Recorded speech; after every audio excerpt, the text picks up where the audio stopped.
ಈ ಕಡೆ ಬಾ, ಬರ್ತೀನಿ. ಈ ಕಡೆ ಬಾ.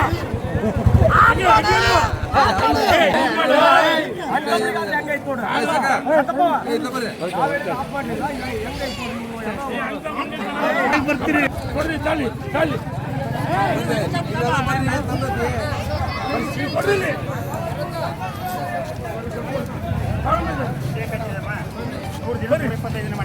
ಹಿಂದಕ್ಕೆ ಬರ್ತೀನಿ. ಇದು ಯಾರು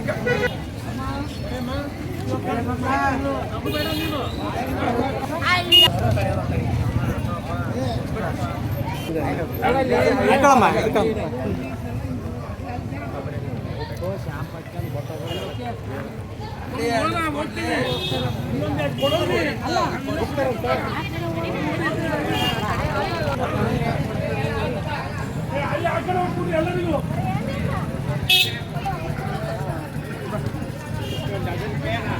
ಗಣೇಶಪ್ಪ ನಾಳೆ 3 ಗಂಟೆಗೆ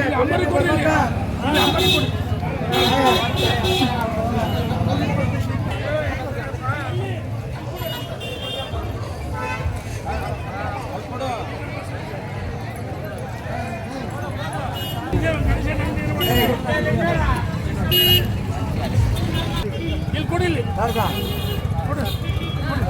ಕೊಡಲಿ ಇದು ಬನ್ನಿ ಕೊಡು. ನಮಗೆ ಕೊಲೆ ಬೇಗ ಮುಟ್ಟೈತಿ. ಅದು ಬೇರೆ ಇತ್ತಲ್ಲ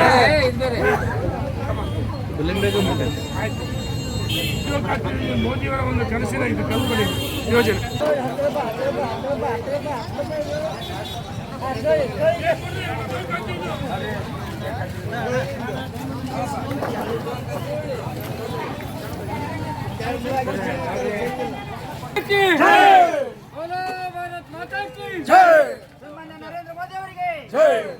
ವಿಕಸಿತ ಭಾರತ ಯೋಜನೆ ವಿಬಿಜಿ ರಾಮ್ಜಿ ಯೋಜನೆಗೆ ವಿಬಿಜಿ ರಾಮ್ಜಿ ಯೋಜನೆಗೆ ಭಾರತ್ ಮಾತಾ ಕಿ ನರೇಂದ್ರ ಮೋದಿ ಅವರಿಗೆ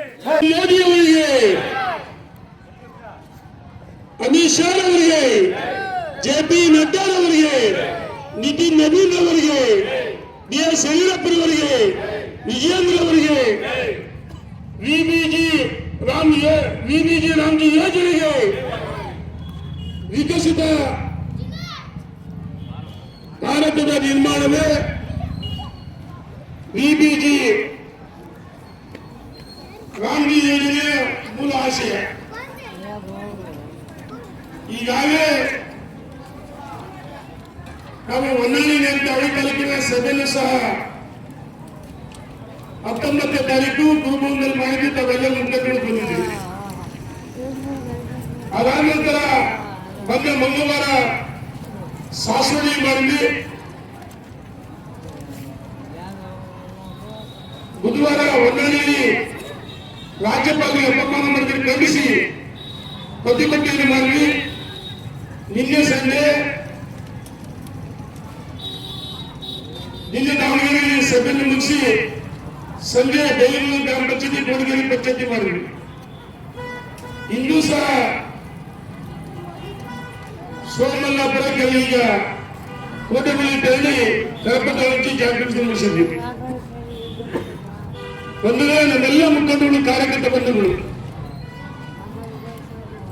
ಇವತ್ತು ಪ್ರತಿ ಹಳ್ಳಿಯಲ್ಲಿ ಇವತ್ತೇನು ಕಾಂಗ್ರೆಸ್ ಅಪಪ್ರಚಾರ ಮಾಡ್ತಾ ಇದ್ದಾರೆ ವಿಬಿಜಿ ರಾಮ್ಜಿ ಯೋಜನೆ ಬಗ್ಗೆ. ಇವರು ಏನು ಕಾಂಗ್ರೆಸ್ನರು ರಾಮನ ಹೆಸರು ಮಾಡಿದಂತೆ ಅಪಪ್ರಚಾರ ಮಾಡ್ತಾರೆ. ಇದನ್ನ ಅನಗತ್ಯವಾಗಿ ಅಪಪ್ರಚಾರ ಮಾಡ್ತಾರೆ. ವಿಕಸಿತ ಭಾರತ ರೋಜ್ಗಾರ್ ಮತ್ತು ಆಜೀವಿಕಾ ಮಿಷನ್ ಗ್ಯಾರಂಟಿ ಯೋಜನೆ, ಇದರಲ್ಲಿ ರಾಮನ ಹೆಸರಿಲ್ಲೇ ಇಲ್ಲ. ಕಾಂಗ್ರೆಸ್ ಅನಗತ್ಯವಾಗಿ ಅಪಪ್ರಚಾರ ಮಾಡ್ತಾರೆ. ಅಂದ್ರೆ ನರೇಂದ್ರ ಮೋದಿ ಅವರು ಈ ಯೋಜನೆ ಕೆಲವು ನ್ಯೂನತೆಗಳಿದ್ದು ಲೋಪದೋಷಗಳಿದ್ದು ಅದನ್ನು ಸರಿಪಡಿಸ್ತಕ್ಕಂಥ ಕೆಲಸವನ್ನು ನರೇಂದ್ರ ಮೋದಿಜಿಯವರು ಮಾಡಿದ್ರು. ಕಾಂಗ್ರೆಸ್ ಏನಾಗಿತ್ತು, ಸಿದ್ದರಾಮಯ್ಯನವರ ಡಿ.ಕೆ. ಶಿವಕುಮಾರ್ ಸರ್ಕಾರ ಒಂದು ರಾಜ್ಯ ಸರ್ಕಾರ ಬೊಕ್ಕಸಲ್ಲಿ ಹಣನೇ ಇಲ್ಲ ಮಾತ್ರ. ಈ ಚಿನ್ನದ ಮಟ್ಟ ಇರೋ ಕೋಳಿ ಹಂಗಿತ್ತು, ಕೇಂದ್ರ ಸರ್ಕಾರ ಕೊಟ್ಟದಲ್ಲಿ ಭ್ರಷ್ಟಾಚಾರ ಲೂಟಿ ಹೊಡೆದಿದ್ರು ಕಾಂಗ್ರೆಸ್ನವರು.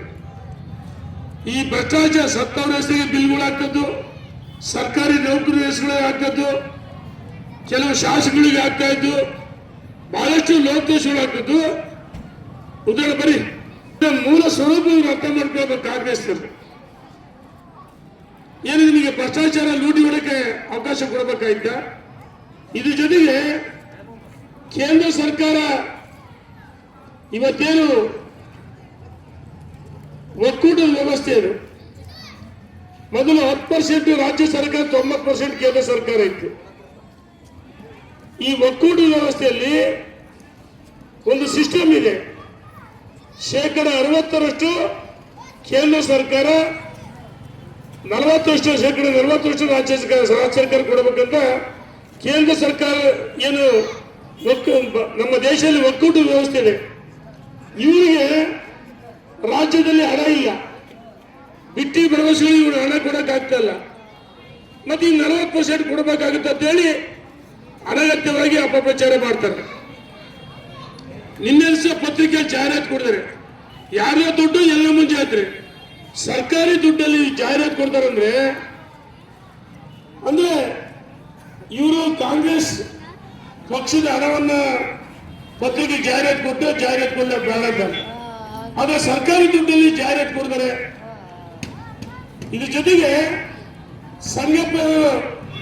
ಸಂಘದವರಿಗೆ RSS ವ್ಯಕ್ತಿ ಇವರಿಗೆ ಪತ್ರಿಕೆ ಜಾಹೀರಾತು ಕೊಡ್ತಾರೆ. ಅಂದ್ರೆ ಮಹಾತ್ಮ ಗಾಂಧೀಜಿಯವರು RSS ಎಷ್ಟು ಅನ್ನೋದು ಸಂಬಂಧ ಇದೆ ಅಂತೇಳಿ ಇವರೇ ಹೇಳಿದ್ರು. ಬಂಧುಗಳು, ನಾವು ಕೇಳಕ್ಕೆ ಇಚ್ಛೆ ಪಡ್ತೀವಿ. 174 ರೂಪಾಯಿ ಇದ್ದನ್ನ 379 ರೂಪಾಯಿ ಕೇಳಿಸಿದ್ವಿ.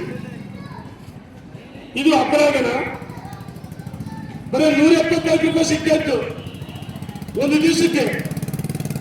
379 ರೂಪಾಯಿ ಮಾಡಿದ್ರು ನರೇಂದ್ರ ಮೋದಿಜಿಯವರು. ಮತ್ತು ವರ್ಷಕ್ಕೆ 17,400 ರೂಪಾಯಿ ಒಬ್ಬ ವ್ಯಕ್ತಿಗೆ ಹಿಂಗೆ ಇದ್ದಿದ್ದು. ಇವತ್ತು ನರೇಂದ್ರ ಮೋದಿಜಿಯವರು ಒಂದಕ್ಕೆ 3 ಪಟ್ಟು ಜಾಸ್ತಿ ಮಾಡಿದ್ರೆ 47,400 ರೂಪಾಯಿ. 47,400 ರೂಪಾಯಿ ಒಬ್ಬ ವ್ಯಕ್ತಿ ಸಿಗುತ್ತಂದ್ರೆ ಇವರು ಸ್ವಾಗತ ಮಾಡಬೇಕಾಯ್ತು. ಕಾಂಗ್ರೆಸ್ನವರು ಅನಗತ್ಯವಾಗಿ ಅಪಪ್ರಚಾರ ಮಾಡ್ತಾರೆ. ಇವ್ರೇನಂತಾರೆ, ಇಲ್ಲ ಮಹಾತ್ಮ ಗಾಂಧೀಜಿ ಹೆಸರು ತೆಗೆದು ಬಿಡ್ತಾರೆ. ಮಹಾತ್ಮ ಗಾಂಧೀಜಿ ನೀವು ಎಷ್ಟು ಮಂದಿ ಬೆಲೆ ಕೊಡೋದು ಬಂದಿದೆ. ಶಾಶ್ವತವಾದ ಗ್ರಾಮೀಣ ಮೂಲಭೂತ ಸೌಕರ್ಯ, ಗ್ರಾಮೀಣ ಜನರ ಸ್ವಾವಲಂಬ ಬದುಕಿಗೆ ಭರವಸೆಗೆ ಇದನ್ನ ಹೊಸ ಬದಲಾವಣೆಯನ್ನು ತಂದು ಇವತ್ತು ವ್ಯಕ್ತಿಯ ಏನು ಇವ್ರು ಹೇಳ್ತಾರೆ, ಇಲ್ಲಿ ಯಾವ ಕೂಲಿಕಾರಿ ಕೆಲಸ ಅಲ್ಲ. ಅದೇ 17,400 ಇದ್ದಿದ್ದು 47,400 ರೂಪಾಯಿ ಕೇಳಿಸಿದ್ದು ತಪ್ಪ. ಸಿದ್ದರಾಮಯ್ಯ ಒಂದು ಪೂರ್ವಪಟ್ಟ ಸೇರಿ ವಿಕಸಿತ ಭಾರತ ಗ್ರಾಮೀಣ ಭಾಗ ಸಮಗ್ರ ಅಭಿವೃದ್ಧಿಗೆ ಬರ ನೀಡುವ ಮಹತ್ವದ ಹೆಜ್ಜೆಯಾಗಿದೆ. ಮೂಲ ಸೌಕರ್ಯ, ಶಿಕ್ಷಣ, ಆರೋಗ್ಯ, ಉದ್ಯೋಗ, ಡಿಜಿಟಲ್ ಸೌಲಭ್ಯಗಳ ಮೂಲಕ ಗ್ರಾಮಗಳ ಸ್ವಾವಲಂಬಿ ಮತ್ತು ಸಶಕ್ತವಾಗಿರುವುದು ಇದರ ಮೂಲ ಉದ್ದೇಶ. ಈ ಯೋಜನೆ ಲಾಭಗಳನ್ನ ಪ್ರತಿಯೊಬ್ಬ ವ್ಯಕ್ತಿ ಕೊಡಬೇಕು, ತಲುಪಬೇಕಂತೇಳಿ ನರೇಂದ್ರ ಮೋದಿಜಿಯವರು ಮಹಾತ್ಮ ಗಾಂಧಿ ತಂದಂತ ಕೆಲಸದ ಅರಸ ಮಾಡಲು ಹೊರಟಿದ್ದಾರೆ. ಅದಕ್ಕೆ ನಮ್ಮೆಲ್ಲರ ಬೆಂಬಲವನ್ನು ಕೊಡುವಂತ ವಿನಂತಿ ಮಾಡಿ, ಈಗ ಸಾಕಷ್ಟು ಅಡವಾಗಿದೆ. ಅಲ್ಲಿ ಸತ್ಯಗೋಗನ ಇಂದಿರಾ ಗಾಂಧಿ, ಜವಾಹರ್ಲಾಲ್ ನೆಹರು, ಇಂದಿರಾ ಗಾಂಧಿ, ರಾಜೀವ್ ಗಾಂಧಿ ಇವ್ರ ಹೆಸರುಗಳನ್ನ ಅಂತಾರಾಷ್ಟ್ರೀಯ ವಿಮಾನ ನಿಲ್ದಾಣಕ್ಕೆ ಇಟ್ಟಿದ್ದಾರೆ, ಸ್ಟೇಡಿಯಂ ಇಟ್ಟಿದ್ದಾರೆ. ಬೆಂಗಳೂರಲ್ಲಿ ರಾಜೀವ್ ಗಾಂಧಿ ಯೂನಿವರ್ಸಿಟಿ ಇದೆ. ಅಂದ್ರೆ ನೀವು ಸುಮಾರು 400 ಕಡೆ ದೊಡ್ಡ ಯೋಜನೆಗಳಿಗೆ ಹೆಸರಿಟ್ಟಿದ್ದಾರೆ. ರಾಜೀವ್ ಗಾಂಧಿ, ಇಂದಿರಾ ಗಾಂಧಿ, ಜವಾಹರ್ಲಾಲ್ ನೆಹರು. ಅವತ್ತಾಕೆ ನಿಮಗೆ ಮಹಾತ್ಮ ಗಾಂಧೀಜಿಯವರ ಕಣ್ಣಿ ಕಾಣಲಿಲ್ಲ? ನಾವು ಕೇಳ್ತೀವಿ. ಇಲ್ಲ, ರಾಜೀವ್ ಗಾಂಧಿ, ಇಂದಿರಾ ಗಾಂಧಿ, ಜವಾಹರ್ಲಾಲ್ ನೆಹರು ಹೆಸರು ತೆಗೆದು ಮಹಾತ್ಮ ಗಾಂಧೀಜಿ ಹೆಸರು ಇಟ್ಟೇನ್ರಿ. ಇದಕ್ಕೆ ಸಿದ್ಧವಾಗಿಲ್ಲ. ಅನ್ನಭಾಗ್ಯ ಯೋಜನೆ ಕೇಂದ್ರ ಸರ್ಕಾರ 5 ಕೆಜಿ ಅಕ್ಕಿ ಕೊಡ್ತಿದ್ದೀವಿ, 10 ಕೆಜಿ ಅಂದ್ರು 5 ಕೆಜಿ ಅಕ್ಕಿ ಕೊಟ್ಟಿದೆ. ಇವರು ಇವತ್ತು 174 ರೂಪಾಯಿ ಹಣ ಅಂತೇಳಿ ಇವತ್ತು ಇವ್ರಿಗೆ ಯೋಗ್ಯತೆ ಕೊಡಕ್ಕಾಗಿಲ್ಲ ಅಂದ್ರೆ ನಿಮ್ಮ ಉದ್ದೇಶ ಏನು? ಇಂದಿರಾ ಕ್ಯಾಂಟೀನ್ ಎಲ್ಲ ಬೆಂಗಳೂರು ಎಲ್ಲ ಕಡೆ ಇಂದಿರಾ ಕ್ಯಾಂಟೀನ್ ಅಂತ ಇದೆಯಲ್ಲ, ಆ ಇಂದಿರಾ ಕ್ಯಾಂಟೀನ್ ತೆಗೆದಾಕಿ ಮಹಾತ್ಮ ಗಾಂಧಿ ಕ್ಯಾಂಟೀನ್ ಅಂತ ಇಟ್ಬಿಡ್ರಿ, ಮಹಾತ್ಮ ಗಾಂಧೀಜಿ ಹೆಸರು ಇಟ್ಬಿಡ್ರಿ, ನಾವು ಸ್ವಾಗತ ಮಾಡ್ತೀವಿ. ಬರೀ ಗ್ರಾಮ ಪಂಚಾಯತಿಗೆಲ್ಲ ಇಂದಿರಾ ಕ್ಯಾಂಟೀನ್ ಬದಲಾಗಿ ಮಹಾತ್ಮ ಗಾಂಧೀಜಿ ಕ್ಯಾಂಟೀನ್ ಅಂತ ಹೇಳ್ರಿ. ಮತ್ತು ಫುಡ್ ಕಿಟ್ ಮೋದಿ 5 ಕೆಜಿ ಅಕ್ಕಿ ಕೊಟ್ರೆ ಇವರು 174 ರೂಪಾಯಿ ಕೊಡಕ್ಕಾಗಿಲ್ಲ. ಈ ಫುಡ್ ಕಿಟ್ಟಿಗೆ ಇಂದಿರಾ ಕಿಟ್ ಅಂತ ಯೋಜನೆ ದರ ಕೊಟ್ಟಿದ್ದಾರೆ. ಇದು ಅಪರಾಧ ಅಲ್ವಾ? ಸಿದ್ದರಾಮಯ್ಯನವರೇ, DK ಶಿವಕುಮಾರ್ ಅವರೇ, ಎಲ್ಲ ಒಂದು ಕಡೆ ಕುರ್ಚಿ ಕಾಲಗಳಿಂದ ಜಗಳ ನಡೀತದೆ. ಇದನ್ನ ಅವರನ್ನು ಓಲೈಸಿಗೋಸ್ಕರ ಸೋನಿಯಾ ಗಾಂಧಿ ಕುಟುಂಬವನ್ನ ರಾಹುಲ್ ಗಾಂಧಿಯನ್ನು ಓಲೈಸಿಗೋಸ್ಕರ ವಿಷಯಾಂತರ ಮಾಡೋಕ್ಕೋಸ್ಕರ ನೀವು ವಿಶೇಷ ಅಧಿವೇಶನವನ್ನು ಕರೀರಿ. ವಿಶೇಷ ಅಧಿವೇಶನ ಯಾಕೆ ಕರಿಬೇಕು?